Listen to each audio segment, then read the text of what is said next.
Hello, my name's Jessica and I am a perfectionist. Or at least I was. Yes, let's rewind a couple of years ago and I was a perfectionist, especially when it came to nutrition. I would plan out every meal and make sure that I was getting the perfect amount to the gram. I would pack my little Tupperware containers and take 6 meals a day. Boring much? It got really difficult to maintain eating 6 meals per day and having perfect nutrition 100% of the time. I would get through the week okay, and then the weekend would roll around and my girlfriends would invite me to have a couple of wines or dinner, and then, that was ruined.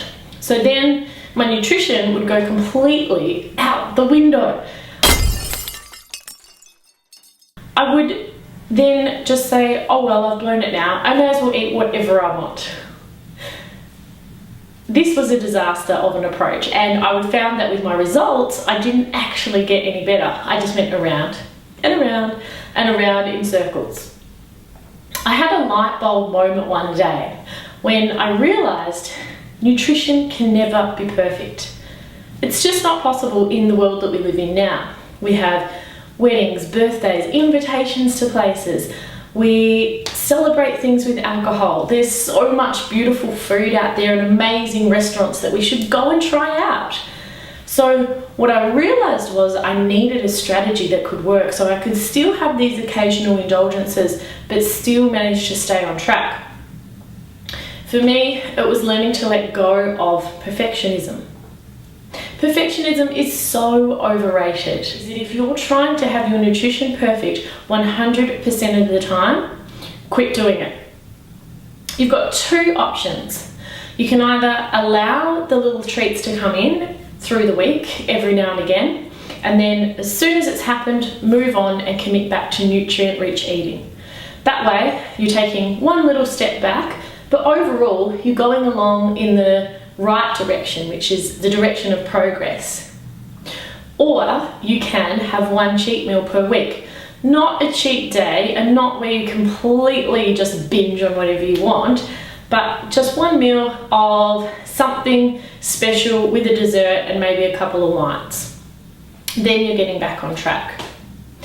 When I see the women who've got the mindset that nutrition has to be perfect 100% of the time, I know that they're going to struggle to get as good a results as the more flexible ladies who can adapt to celebrations when they come up. They can have a couple of wines with their girlfriends and then go back to eating properly. They can have a dessert and then get back on track. So if you find yourself trying to commit to 100% perfect nutrition, my advice to you is stop doing that. I'm not saying eat whatever you want. What I'm saying is, if those little treats creep in, don't allow guilt. Don't let yourself then emotional eat because you think, oh well, I've ruined it now. The black and white approach is not going to get you progressing towards the physique that you want and the fitness and the health goals that you want. If you find that you fall off the wagon with one meal, you are only one meal and a workout away from being back on track. So use that approach.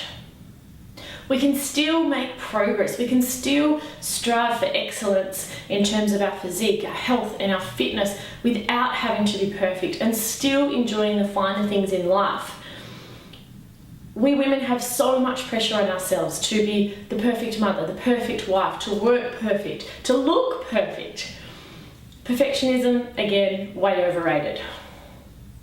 Perfectionism can also become highly addictive because we feel guilty when we're not perfect. So we tell ourselves that we need to step up even more, get even more on track. We get even more stern with our self-talk, and the cycle carries on.